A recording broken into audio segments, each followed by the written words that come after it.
በጌታችን በመድኃኒታችን በኢየሱስ ክርስቶስ ስም ሁላችሁንም ሰላም እላችኋለሁ። ሰላም ለእናንተ ይሁን። እግዚአብሔር አምላካችንን ስለ ትልቅ ምሕረቱ በጣም አድርገን እናመሰግነዋለን። እንግዲህ ባለፉት ጊዜያቶች የእግዚአብሔር ፍርድ በአዲስ ኪዳን በሚል ሐሳብ የእግዚአብሔርን ቃል እየተካፈልን ነው። በመጀመሪያዎቹ ሳምንታት ያነሳናቸው ሐሳቦች የእግዚአብሔርን ፍርድ የእግዚአብሔርን ቁጣ ከሚያነሳሱ ኃጢአቶች መካከል አንዱ በእግዚአብሔር ላይ መዘበት ነው ብለናል። በሁለተኛ ደረጃ ደግሞ የእግዚአብሔርን የአምላክነቱን ክብር መጋፋት ነው ብለናል። በሶስተኛ ደረጃ የተለያዩ ኃጢአቶችን፣ እርኩሰቶችን፣ የድፍረት ኃጢአቶችን መለማመድ የእግዚአብሔርን ቁጣ ያነሳሳል ብለናል። በዚህ በሶስተኛው ሐሳብ ስር ደግሞ የአስቆሮቱ ይሁዳን አይተናል፣ ሐናንያንና ሰጲራን። እንዲሁም ደግሞ ባለፈው ሳምንት ጠንቋዩ ሲሞንን ከሐዋርያት ሥራ መጽሐፍ ምዕራፍ 8 ከቁጥር 9 እስከ 24 ያለውን የመጽሐፍ ቅዱስ ክፍል ይዘን ተነጋግረናል። እግዚአብሔር አምላካችን የተመሰገነ ይሁን። የእነዚህ ሰዎች እንግዲህ ችግራቸው ምንድን ነው? እንደ እግዚአብሔር ቃል እንደተመለከትነው እንዲሁ በመጀመሪያ ደረጃ ኃጢአታቸው ምን እንደሆነ አይተናል። በሁለተኛ ደረጃ ደግሞ የእግዚአብሔር ፍርድ በእነዚህ ሰዎች ላይ በምን አይነት መልኩ ነው የተገለጠው የሚለውን ነው እንግዲህ ለማየት የሞከርነው። ዛሬም እንግዲህ ጨምረን ከአንደኛ ቆሮንቶስ መጽሐፍ ምዕራፍ 5 ከቁጥር 1 እስከ 13 ያለውን የመጽሐፍ ቅዱስ ክፍል በመያዝ ጥቂት የእግዚአብሔርን ሐሳብ እንካፈላለን። በዚሁ ርዕስ ትምህርታችንን እንቀጥላለን። አስቀድመን እንግዲህ የምንባብ ክፍላችንን ካነበብን በኋላ አጠር ያለ ጸሎት ጸልየን ወደ መልእክታችን ዋና ሐሳብ እንሄዳለን። የእግዚአብሔር ቃል እንዲህ ይላል። በአጭር ቃል በእናንተ መካከል ዝሙት እንዳለ ይወራል። የዚያም አይነት ዝሙት በአሕዛብስ እንኳ የማይገኝ ነው፣ የአባቱን ሚስት ያገባ ሰው ይኖራልና። እናንተም ታበያቸዋል። ይልቁስ እንድታዝኑ አይገባችሁምን? ይህን ሥራ የሠራውን ከመካከላችሁ ይወገድ። እኔ ምንም እንኳን በሥጋ ከእናንተ ጋር ባልሆን በመንፈስ ከእናንተ ጋር ነኝ። ከእናንተም ጋር እንዳለው ሆኜ ይህንን እንደዚህ በሠራው ላይ በጌታችን በኢየሱስ ክርስቶስ ስም አሁን ፈርጄበታለሁ። እናንተና መንፈሴም ከጌታችን ከኢየሱስ ክርስቶስ ኃይል ጋር ተሰብስበን መንፈሱ በጌታ በኢየሱስ ቀን ትድን ዘንድ እንደዚህ ያለው ለሥጋው ጥፋት ለሰይጣን እንዲሰጥ ፍርዴ ነው። መመካታችሁ መልካም አይደለም። ጥቂት እርሾ ሊጡን ሁሉ እንዲያቦካ አታውቁምን? እንግዲህ ያለ እርሾ እንዳላቸው አዲሱን ሊጥ ልትሆኑ ዘንድ አሮጌውን እርሾ አስወግዱ።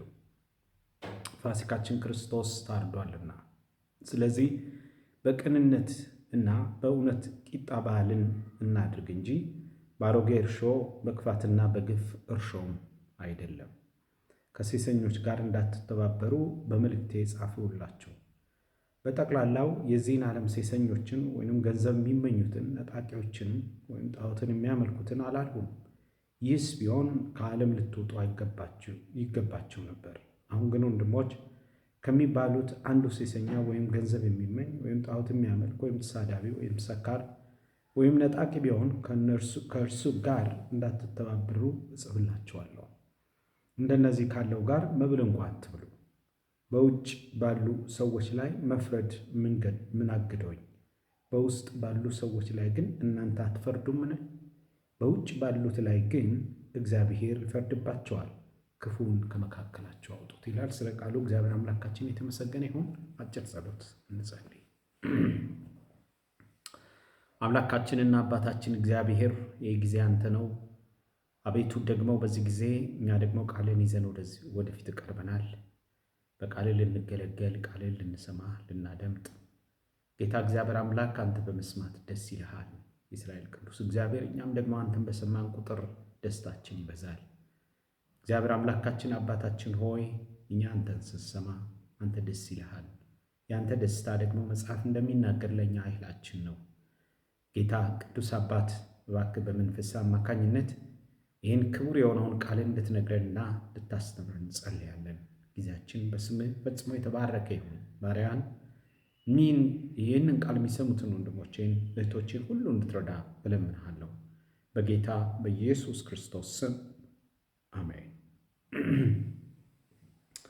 እግዚአብሔር አምላካችን የተመሰገነ ይሁን። እንግዲህ ወደ መልእክታችን ዋና ሐሳብ ከመግባታችን በፊት በቆሮንቶስ ቤተ ክርስቲያን ውስጥ የነበረ እግዚአብሔርን ያሳዘነ ከእግዚአብሔር ቃል የወጣ አካሄድ ምን ነበር የሚለውን እስቲ ለመግቢያ ያህል እንደ መነሻ ሐሳብ ስለሚጠቅመን እሱን ለማየት እንሞክር። ወደ 5 ነጥቦችን ዝም ብዬ እንዲሁ ላንሳ።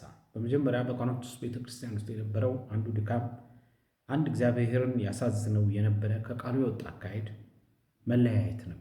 ይህም ደግሞ በምዕራፍ 1 ቁጥር 10 ላይ እግዚአብሔርን ቃል ስናነብ እናገኛለን።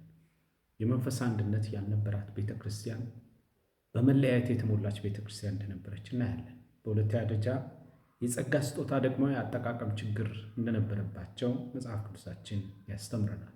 ጳውሎስ ለዚህ ነው ምዕራፍ 12፣ ምዕራፍ 13፣ ምዕራፍ 14 አንደኛ ቆሮንቶስን ለመጻፍ የተነሳበት ዋነኛ ምክንያት ይሄ ነው። በተለይም የአንደኛ ቆሮንቶስ መጽሐፍ ምዕራፍ 14ን ስንመለከት የጸጋ ስጦታ እንዴት መጠቀም እንዳለብን የሚያሳይ የሚያመለክት ነው። በእርግጥ በዛች ቤተክርስቲያን ውስጥ የጸጋ ስጦታዎች ይሰሩ ነበር፣ አክቲቭ ነበሩ። ይሁንና ግን ሲጠቀሙበት ግን ችግር ነበረባቸው። ሁለተኛ ችግር ከእግዚአብሔር ቃል የወጣ አካሄዳቸው ይሄ ነበር። በሶስተኛ ደረጃ የጌታን ራት ስርዓት ደግሞ መናቅ፣ ማቃለል፣ በጌታ ስርዓት በጌታ ራት ስርዓት ላይ መዘበት ነበር። ይህም ደግሞ የእግዚአብሔርን ፍርድና ቁጣ እንዲያነሳሳ አድርጎታል። ከዚህም የተነሳ ብዙዎች በሕይወት ድካም ውስጥ ተገኝተዋል፣ ብዙዎች ደግሞ ታመዋል፣ ጥቂቶችም ደግሞ እንደሞቱ የአንደኛ ቆሮንቶስ መጽሐፍ ምዕራፍ 11 የእግዚአብሔርን ቃል ይነግረናል። በአራተኛ ደረጃ መካሰስ ነበር። ይህ ክስ እንግዲህ በአሕዛብ ዳኞች ፊት እንኳን ሳይቀር በቤተ ክርስቲያን ሽማግሌዎች የሌሉ ይመስል የሚዳኙ ሰዎች የሌሉ ይመስል ወደ አሕዛብ ዳኞች ክሳቸውን ይዘውም ይሄዱ እንደነበረ እንኳን እንመለከታለን። በአምስተኛ ደረጃ በመጨረሻ የዝሙት ኃጢአት፣ የርኩሳት ኃጢአት ደግሞ በቤተ ክርስቲያኒቱ ውስጥ ነበረ። ከዝሙት ጋር ተያይዘው በተለይ አንደኛ ቆሮንቶስ መጽሐፍ ምዕራፍ 5 የንባብ ክፍላችን እንዲሁም በአንደኛ ቆሮንቶስ መጽሐፍ ምዕራፍ 6 ከቁጥር 12 እስከ 20 የእግዚአብሔርን ቃል ስናነብ በመካከላቸው የዝሙት ኃጢአትም እንደነበረ እንኳን የእግዚአብሔር ቃል ይነግረናል። ከነዚህ ሁሉ ኃጢአቶች የከፋው ደግሞ የአባቱን ሚስት ያገባ አማኝ መኖሩና የቤተ ክርስቲያን ዝምታ ነው። ወገኖች ሁለት ነገር ላስተውል ይገባል። እዚህ ጋር የአባቱን ሚስት ያገባ ሰው አለ፣ በምንባብ ክፍላችን ውስጥ ተመልክተናል። ምክንያቱም ጳውሎስ ያለው ምንድን ነው? በአጭር ቃል በእናንተ መካከል ዝሙት እንዳለ ይወራል። የዚህ አይነት ዝሙት በአሕዛብ እንኳን የማይገኝ ነው። የአባቱን ሚስት ያገባ ይኖራል ይላል፣ የእንጀራ እናቱን ማለት ነው። እና እንዲህ ያለው ርኩሰት፣ እንዲህ ያለው ኃጢአት በአሕዛብ ዘንድ እግዚአብሔርን በማያውቁት ዘንድ እንኳን የለም። ነገር ግን በቤተ ክርስቲያኒቱ ውስጥ ይህ ኃጢአት ተገኝቷል፣ ሰምቻለሁ፣ እንዲህ ያለ ኃጢአት እንዳለ ሰምቻለሁ ብሎም ከሰማው ነገር ተነስቶ ከታመነ ምንጭ ያገኘው መረጃ ይዞ መልእክቱን እንግዲህ ለቆሮንቶስ ቤተ ክርስቲያን እንደጻፈ እንመለከታለን ማለት ነው። መቼም ሁለት ነገር ይቀርባል። አንዱ የመጀመሪያው ነገር ወገኖች ሆይ እንዲህ ያለ ኃጢአት የሚለማመድ ሰው በእነሱ መካከል መኖሩ በጣም የሚገርም ነው። መመላለሱ፣ አብረው ማምለኩ፣ አብረው ኅብረት ማድረጉ የሚገርም ነው። በሁለተኛ ደረጃ ደግሞ ቤተክርስቲያን ይህንን እያወቀች ዝም ማለቷ፣ አገልጋዮችና የቤተ ክርስቲያኒቱ መሪዎች ጸጥ ማለታቸው ሌላው የሚገርም ነገር ነው እና ጳውሎስ በመልእክቱም ላይ የሚያነሳው ይህንን ነው እና ዝምታቸውን ሲቃወም እንመለከታለን። በቀጣይ እንግዲህ እነዚህን ሀሳቦች እየተመለከትን የምንሄድበት ሁኔታ ይኖራል። ዛሬ እንግዲህ እንዳልኳችሁ የአባቱን ሚስት ያገባውን ሰው ላይ ትኩረት አድርገን እናገራለን። እንዲህ ባለው ርኩሰት ላይ ነው የምንነጋገረው። እግዚአብሔር የለም በሚሉ ሰዎች እንኳን መካከል የማይገኝ የዝሙት አይነት፣ የዝሙት ኃጢአት እንግዲህ በቆሮንቶስ ቤተክርስቲያን ውስጥ በግልጽ እንደታየ ጳውሎስ በመልእክቱ ላይ ጽፏል። በማያምኑት በአሕዛብ መካከል የሌለ ኃጢአት በቤተ ክርስቲያን ልንል እንችላለን። በዚህ ምዕራፍ ዙሪያ ለመነጋገር ወይም አሳፋሪ ኃጢአት በቆሮንቶስ ቤተ ክርስቲያን ማለት እንችላለን። ይሄ በጣም ዘግናኝና አሳፋሪ የሆነ ኃጢአት ነው ወገኖች፣ ወይ ኃጢአት ነው። አንዳንድ ጊዜ በቤተ ክርስቲያን በአማኞች መካከል ከቶ መሰማት የማይገባቸው ርኩሰቶች ይሰማሉ ወገኖች፣ ይሰማሉ። የሚገርመው የቆሮንቶስ ቤተ ክርስቲያን በተሰጣ ስልጣን ምንም አይነት እርምጃ አለመውሰዷ ደግሞ በጣም የሚገርም ነገር። እንዲህ ያለ ኃጢአት እየተሰማ እንዲህ ያለ ኃጢአት መኖሩ እየታወቀ ይሄ ሰው በቤተ ክርስቲያን መካከል ኅብረት እያደረገ እየኖረ እየተመላለሰ የቤተ ክርስቲያን መሪዎችና አገልጋዮች ዝም ማለታቸው በጣም እንዳልኳችሁ አስገራሚ ነገር፣ እርምጃ ለመውሰዳቸው ማለት ነው። እና እርምጃ ስትወስድ አትታይም ይህች ቤተ ክርስቲያን። እግዚአብሔር የሰጣትን ስልጣን እንኳን ስትጠቀም አንመለከትም። በዚህ ታሪክ ውስጥ በዚህ ዘመን እንግዲህ ወደ ዘመናችን መለስ ብለን በምናይበት ጊዜ በዚህ ዘመን ብዙ ነገር ይሰማብናል።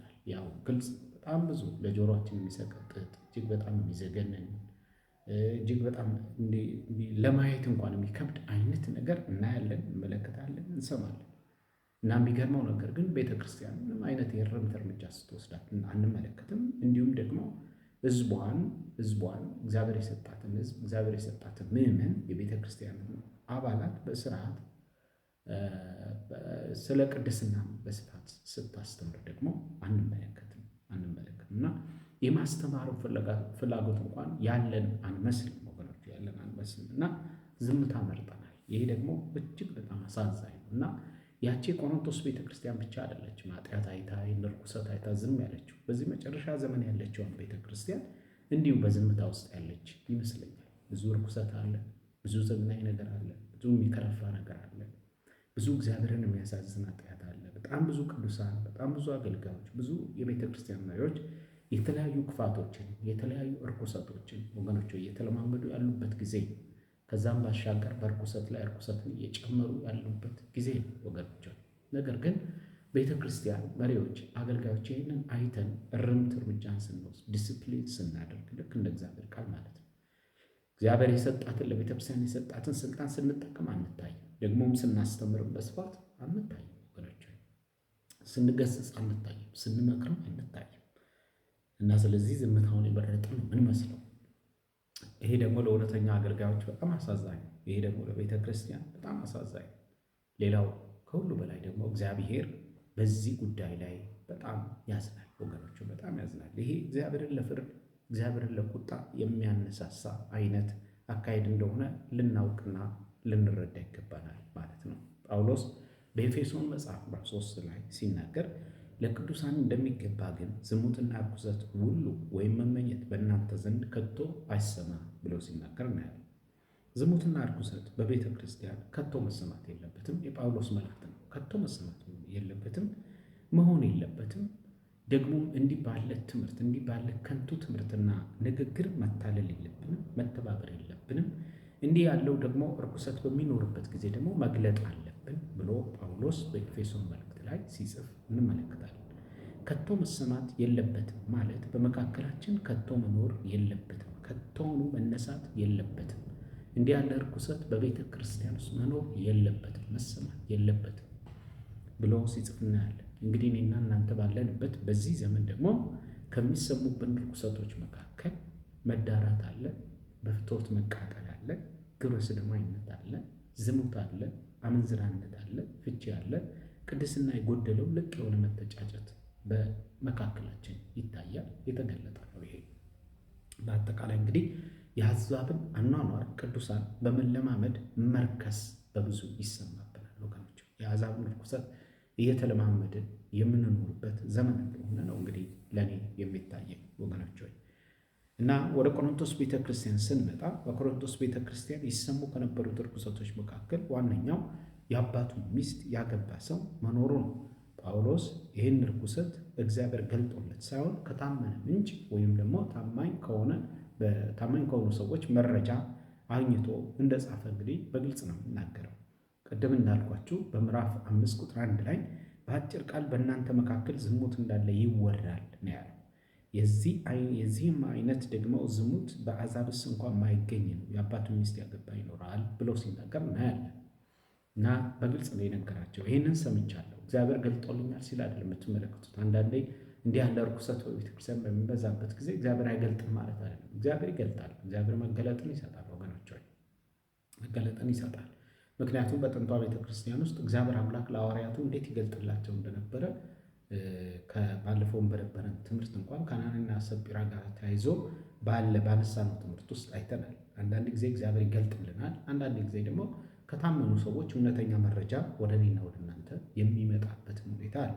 አሁን እዚህ ጋር የምንመለከተው የእግዚአብሔርን መገለጥ አይደለም። ለጳውሎስ እግዚአብሔር የአባቱን ሚስት ያገባ በቆሮንቶስ ቤተክርስቲያን አለ ብሎ አልገለጠለትም። ነገር ግን ከታመኑ ምንጮች ግን መረጃ ወደ ጳውሎስ እንደመጣለት ነው ጳውሎስ በመልእክቱ ላይ የሚጽፈው ማለት ነው። እንዳልኳችሁ የመጀመሪያው ነገር የሰውየው ድፍረት የሚገርም ነው። በሁለተኛ ደረጃ ደግሞ እንዲህ ያለ ደፋር ሰው በቤተክርስቲያን ውስጥ እያለ ቤተክርስቲያን እያረከሰ እያለ የሚገርመው ደግሞ ቤተክርስቲያን ዝም ማለቷ ደግሞ ሌላው ጳውሎስን የገረመውና ያስደነቀው ነገር ነው። ከዚህ በመቀጠል እስኪ ጥቂት ነጥቦችን ለማየት እንሞክር። ጳውሎስ ይህን መረጃ ከሰማ በኋላ ያደረገው ነገር ምንድን ነው? እሱ ለእኔና ለእናንተ በጣም ይጠቅመናል። መረጃ ሰማ፣ እሺ፣ በጣም ጥሩ ነው መረጃ መስማቱ፣ ወደ እሱ መምጣቱ፣ ከታመኑ ሰዎች ይህንን መረጃ ማግኘቱ በጣም ጥሩ። ቤተክርስቲያንን ለመጠበቅ መረጃ ይጠቅማል። እውነተኛ መረጃ ቤተክርስቲያን ለመጠበቅ በጣም ይጠቅማል ወገኖች። በእግዚአብሔር ቃል ብቻ አይደለም የምንጠብቀው። በእርግጥ በዋናነት የምንጠብቀው በእግዚአብሔር ቃል ነው ቤተክርስቲያንን። ይሁንና ደግሞ አንዳንድ የታመኑ መረጃዎች ቤተክርስቲያንን ለመከላከል ቤተክርስቲያንን ለመጠበቅ በጣም አድርጎ ይረዳናል። ሌላው እግዚአብሔር ሲገልጥልን ቤተክርስቲያንን እንድንጠብቅ ነው። ከተለያዩ የስህተት አስተማሪዎች፣ ከተለያዩ አካሄዶች፣ ክፉ ከሆኑ አካሄዶች፣ ከርኩሰቶች ሁሉ ቤተክርስቲያንን መጠበቅ ስለሚገባል ነው ማለት ነው። ስለዚህ ጳውሎስ የሚገርማችሁ ነገር ለቤተክርስቲያን ባለው ሸክም ይህን መረጃ ከሰማ በኋላ ምንድን ነው ያደረገው የሚለው ነገር ለእኔና ለእናንተ ትልቅ ትምህርት ሰጪ ስለሆነ 5 ነጥቦችን በዚህ ውስጥ ላነሳላችሁ እወዳለሁ። የመጀመሪያው ነገር ጳውሎስ ያደረገው የዚህን ሰው ኃጢአት መግለጥ ነበር እና ኃጢአቱን ሲገልጥ እናመለከታለን። ልክ በኤፌሶን መጽሐፍ ምዕራፍ 5 ቁጥር 11 ላይ እንደተጻፈ ግለጡት አይደል የሚለው። እነሱ በስውር ስለሚያደርጉት መናገር እንኳ አሳፋሪ ነው። ይሁንና ግን ይህንን የጨለማ ስራ እናንተ ግለጡት። ሁሉ በብርሃን ሲታይ የተገለጠ ይሆናል፣ ይታያል፣ ይገለጣል። ስለዚህ ግለጡት። በስውር እነሱ የሚያደርጉትን ኃጢአት መናገር አሳፋሪ ሊሆን ይችላል፣ ግን ግለጡት ብሎ እንደተናገረ በመልእክቱ ለኤፌሶን ቤተክርስቲያን እንደጻፈለት እናውቃለን። ይሁንና ግን እዚህ ጋር ጳውሎስ የሚገርማችሁ ነገር ያን የጻፈውን መልእክቱን በራሱ ሕይወት በራሱ አገልግሎት ውስጥ ተግባራዊ ሲያደርገው ነው የምንመለከተው። ኃጢአቱን ሰማ። መረጃ መስማት አንድ ነገር ነው ወገኖች። መረጃው ትክክለኛ መሆኑን ማጣራት አንድ ነገር ነው። ጳውሎስ ካጣራ በኋላ መረጃውን ከሰማ በኋላ በቀጥታ እርግጠኛ ከሆነ በኋላ ወዲያው የዚህን ሰው ኃጢአትና ይህንን ሰው ሲገልጠው ነው የምንመለከተው ማለት ነው። እዚህ የመጀመሪያ ቤተክርስቲያን ማድረግ ያለባት እንዲህ ያለ ኃጢአት እንዲህ ያለ ርኩሰት በሚሰማበት ጊዜ መግለጥ አለባት ወገኖች፣ መግለጥ አለባት። ለማን ነው የምትገልጠው? ለመሪዎች መሪዎች መግለጥ አለባቸው። አገልጋዮች መግለጥ አለባቸው። ለህዝቡ ማሳወቅ አለባቸው ወገኖች አለባቸው። ይህንን ቀጥለን የምንመለከተው ይሆናል። የመጀመሪያው እንግዲህ መግለጥ ነው የምናየው። በሁለተኛ ደረጃ የምንመለከተው ደግሞ ሲገስጽ ነው የምንመለከተው። ቤተክርስቲያንን ገሰጸ። ለምንድን ነው የገሰጻቸው? ይህን ኃጢአት ስላልገለጡት ነው የገሰጻቸው። ዝም ስላሉ ነው። ኦቶሪቲያቸውን እግዚአብሔር የሰጣቸውን ስልጣን እንኳን ስላልተጠቀሙ ነው። ይህን ሰው አልገሰጹትም፣ ይህን ሰው አልመከሩትም፣ ይህን ሰው ከመካከል አላስወገዱትም።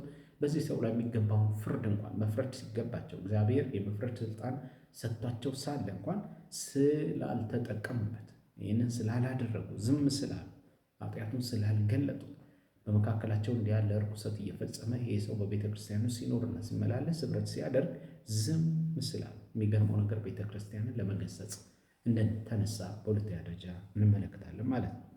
ቤተ ክርስቲያኒቱ ዝምታ ጳውሎስን አላስደሰተው፣ ከዛም ባሻገር አስደንግጦታል። ታሪኩን ስናጠና ይህን እናገኛለን። እጅግ የከፋ ኃጢአት እንደሆነ ደግሞ ጳውሎስ ተመልክቷል። እነዚያ ግን የቆሮንቶስ ቤተክርስቲያን መሪዎችና አገልጋዮች ግን አልተመለከቱም። ይህንን ጳውሎስ ይህንን ከሰማ በኋላ ወገኖች ሆይ እንዴት ባለ ከባድ ኃጢአት ውስጥ እንዳሉ እኮ ገብቶታል፣ ተረድቷል እና የከፋም ኃጢአት እንደሆነ እኮ ገብቶታል፣ ተረድቷል። ወገኖች ሆይ ይህንን ተመልክቷል። እነዚህ የቤተክርስቲያን መሪዎች ግን ምንም አልመሰላቸው። የሚገርማቸው ነገር ምን አይነት እንዝላልነት፣ ምን አይነት ልልነት፣ ምን አይነት ቸልታ እንደሆነ እንኳን ልንገነዘብና ልንረዳ ይገባናል። ሌላ ቤተክርስቲያኒቱ ግዴለሽነት፣ ልልነት ጳውሎስን እንዳሳሰበው ነው የምትመለከቱት፣ እንዳሳሰበው ነው። ቤተክርስቲያኒቱ ግን ምንም ነገር አላሳሰባትም። አያችሁ፣ ምንም ነገር አላሳስባቸው። እንዲህ ያለ ርኩሰት በመካከላቸው እያለ እንኳን እዛ ላይ ትኩረት አድርገው ሊያደርጉ የተገባቸውን እንደ እግዚአብሔር ቃል ለማድረግ እንኳን ሲነሱ እንመለከትም፣ ሲያሳስባቸው እንመለከትም። እጅግ በጣም ግዴለሽ ሆነዋል። እጅግ በጣም ልል ሆነዋል። ከዚህ ሰው ኃጢአት ጋር ተስማምተው ከዚህ ሰው ኃጢአት ጋር ተባብረው ተቀምጠዋል ማለት ነው እና ጳውሎስ ይሄ ነገር በጣም አሳስቦታል። ይሄ ነገር አላስደሰተውም። የእነዚህ ሰዎች አካሄድ ደግሞ አስደንግጦት እንመለከታለን ማለት ነው እና በብሉይ ኪዳን ጥቂት ወደ ብሉይ ኪዳን መለስ ብለን እንዲህ ያለው እርኩሰት ወገኖች ሆይ ክልክል ነው። እንዲህ ያለው እርኩሰት ክልክል ነው። ዘሌዋውያን 18 ዘዳግም 22 እና ዘዳግም 27ን በምናነብበት ጊዜ በግልጽ በእግዚአብሔር ቃል ላይ ተጽፎ እንመለከታለን እና በብሉይ ኪዳን እንዲህ ያለው ኃጢአት እርግማንን ያስከትላል። በአዲስ ኪዳን እስካላችሁኝ ደግሞ ለሰይጣን ታልፎ መሰጠትን የሚያስከትል ኃጢአት እንደሆነ ልናውቅ ይገባል። በብሉይ ኪዳን ውስጥ አንድ ሰው ላንሳላችሁ። ይሄ ሰው ያዕቆብ ልጅ ነው፣ ሮቤል ይባላል። እንዲህ ያለውን እርኩሰት እንደፈጸመ መጽሐፍ ቅዱሳችን በዘፍጥረት መጽሐፍ 35 ቁጥር 22 ላይ እግዚአብሔር ቃል ይነግረናል። እግዚአብሔር ቃል ምን ይላል? እንዲህ ያለውን እርኩሰት የፈጸመውን ሮቤል ያዕቆብ ልጅ ማነው ያዕቆብ ያለውን ነገር አባቱ የተናገረውን ነገር እንዲሁ ላነብላችሁ ብዬ ነው። እስራኤልም ማለት ያዕቆብ በዛች አገር በተቀመጠ ጊዜ ሮቤል ሄዶ የአባቱን ቁባት ባላን ተገናኛት፣ ማለት ሚስቱን ማለት ነው። ሚስቱን የእንጀራ እናቱ።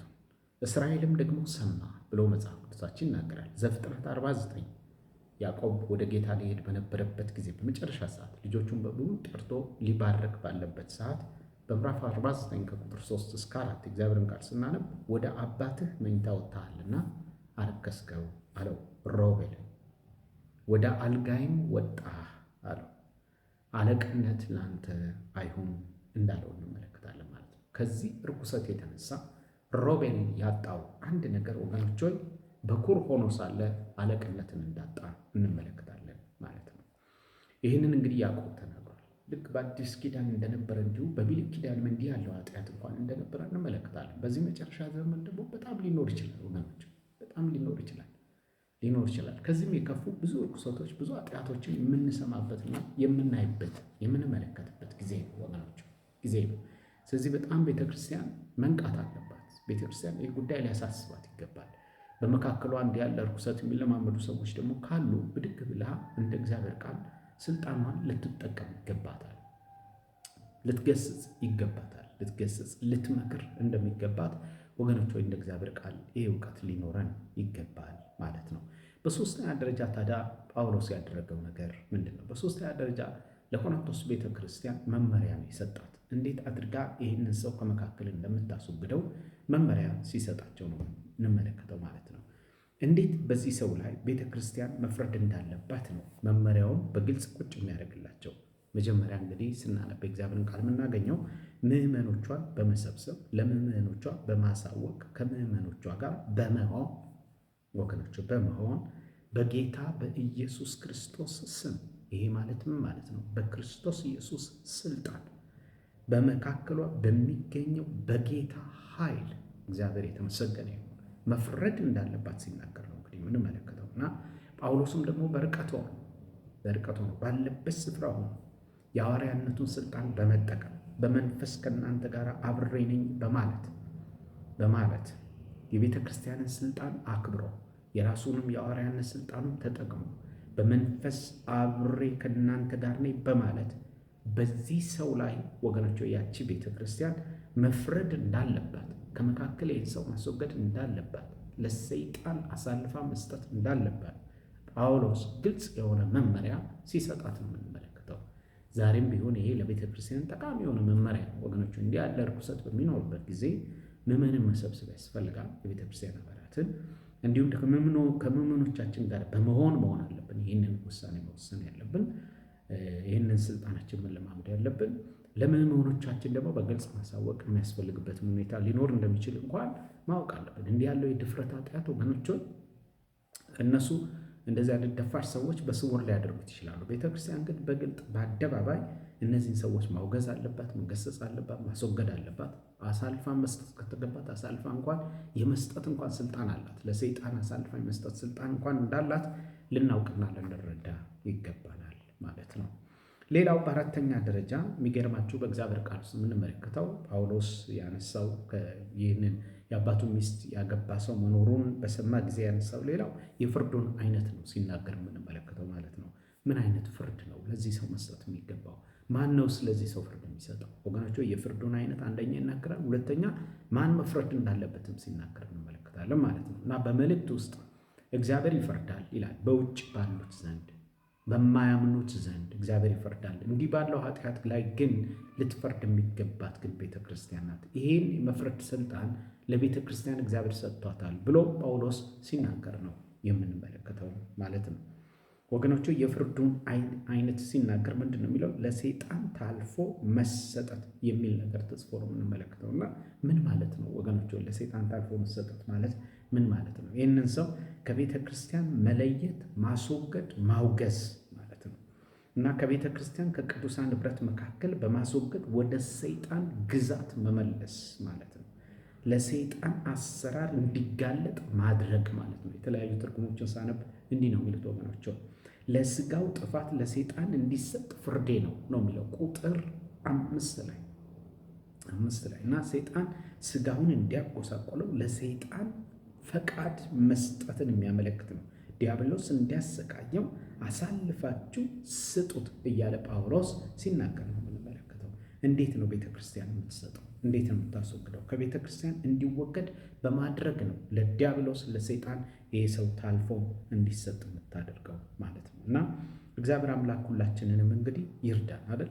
በመንፈስ ከእናንተ ጋር ሆኜ ይላል ጳውሎስ። ይደግምና ይህንን ሐሳብ በመንፈስ ከእናንተ ጋር ሆኜ በጌታ ስም እናንተና መንፈሴ የሚለው ቃል አለ። የክርስቶስ ኃይል አንድ ላይ ተሰብስበን አንድ ላይ በመሆን ይህንን ሰው አሳልፈን እንድንሰጠው የኔ ፍርዴ ነው ብሎ ደግሞ ጳውሎስ ሲናገር በዚህ የመጽሐፍ ቅዱስ ክፍል ውስጥ እንመለከታለን። በአምስተኛ ደረጃ ጳውሎስ ያደረገው ምንድን ነው ወገኖች? ጳውሎስ ያደረገው ወይንም ለቤተ ክርስቲያን ያሳስባት ሌላው ነገር ምንድን ነው?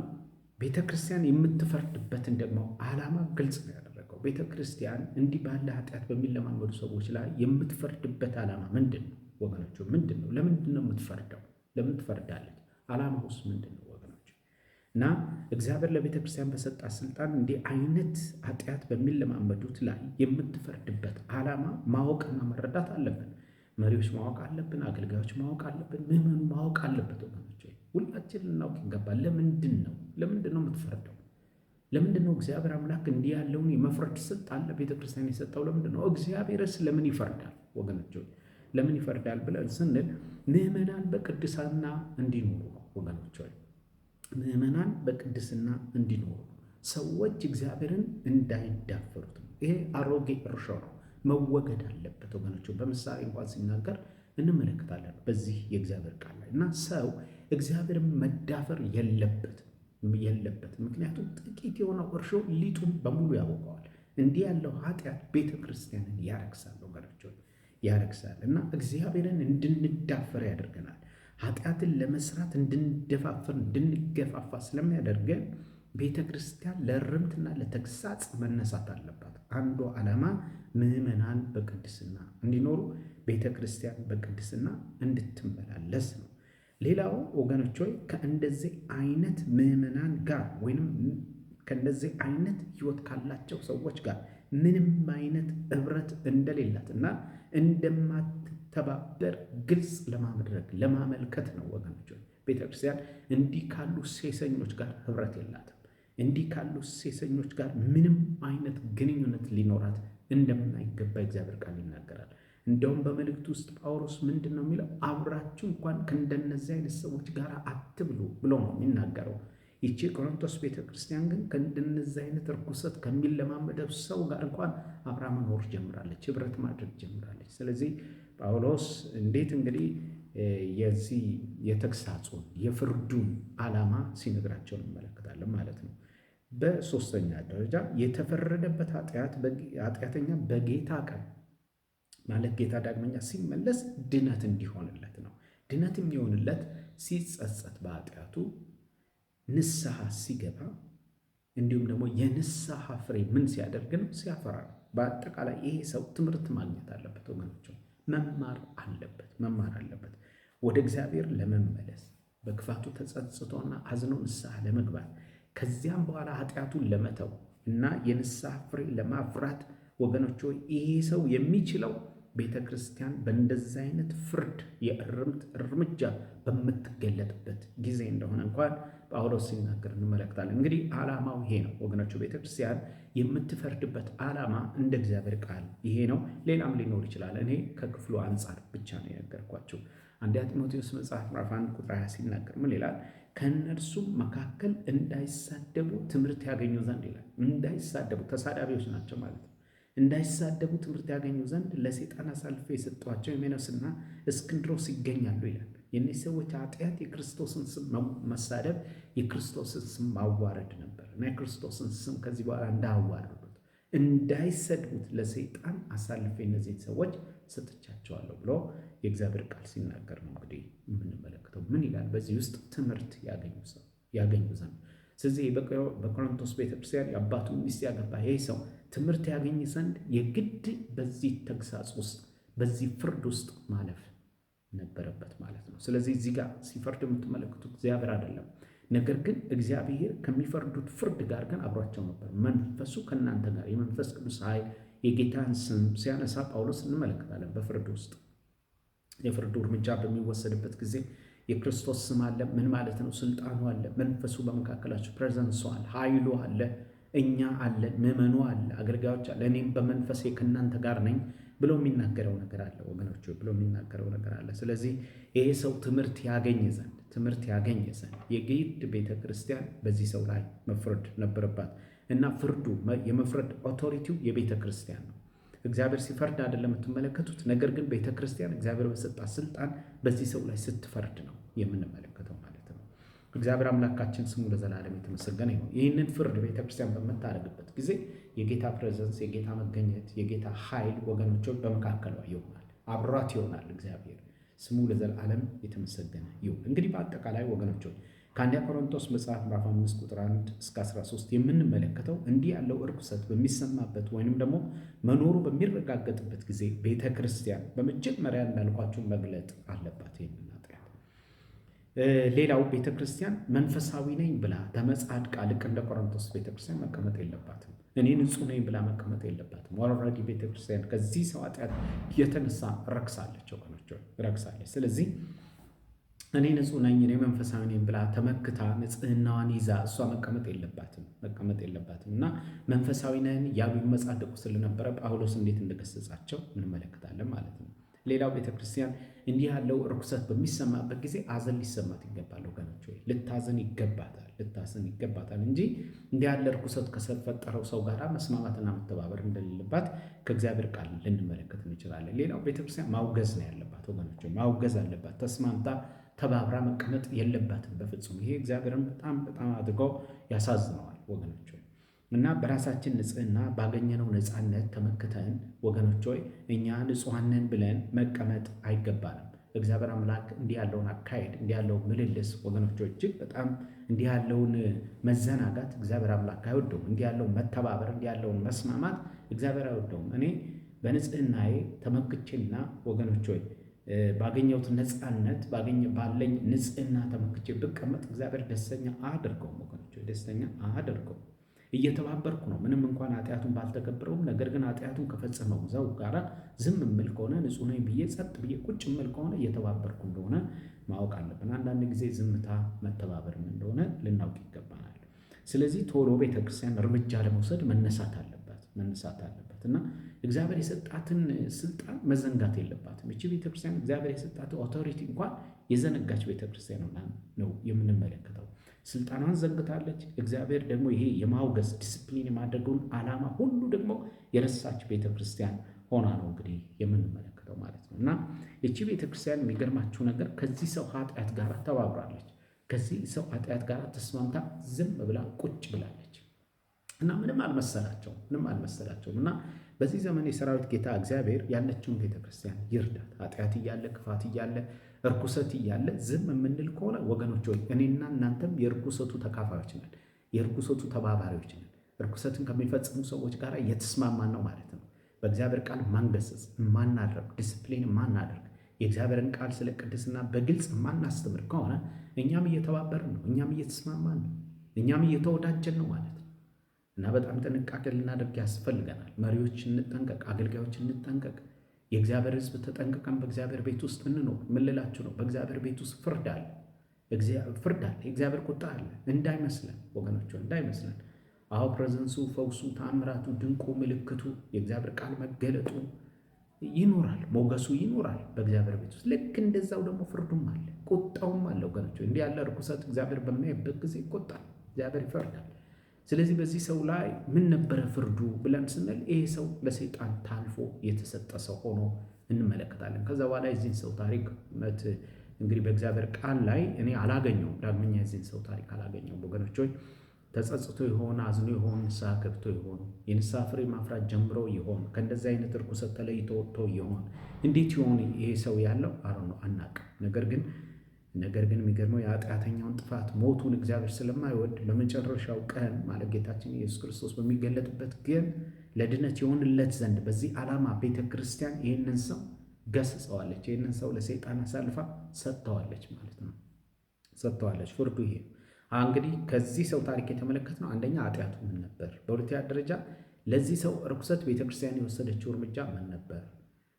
ደግሞ የፍርዷስ የቤተክርስቲያን ፍርድስ ምን ነበር የሚለው ነው በአጠቃላይ የተመለከትነው። ስለዚህ እንዲህ ያለ ርኩሰት የምትለማመዱ ሰዎች በእግዚአብሔር ቤት ውስጥ እየተመላለሳችሁ ልዩ ልዩ አይነት ርኩሰት የምትለማመዱ ሰዎች እኔ ላሳስባችሁና ላስጠነቅቃችሁ እወዳለሁ። ተጸጸቱ፣ እዘኑ፣ ንስሐ ግቡ፣ ወደ ጌታ ተመለሱ። የንስሐ ፍሬ ደግሞ አፍሩ፣ እግዚአብሔርን ፍሩት፣ እግዚአብሔርን አክብሩት። አትለማመዱ፣ ኃጢአትን ርኩሰትን አትለማመዱ። በእውነት እላችኋለሁ የእግዚአብሔር ቁጣ ይበረታባቸዋል። የእግዚአብሔር ቁጣ ይበረታባቸዋል። እግዚአብሔር በቤተ ክርስቲያን እሱ ራሱ ሰዎችን ዲስፕሊን የሚያደርግበት ሁኔታ አለ። ባለፈው አናንያና ሰጲራ እንዳደረጋቸው እንደዚሁ ማለት ነው። ደግሞም ቤተ ክርስቲያን ዲስፕሊን የምታደርግበትም ሁኔታ አለ። በአዲስ ኪዳን ስለ እግዚአብሔር ፍርድ በምንማርበት ጊዜ ከሁለት አቅጣጫ ማየት አለብን። አንደኛ የቤተ ክርስቲያን ፍርዷ ምንድን ነው? በሁለተኛ ደረጃ እግዚአብሔር ፍርድ።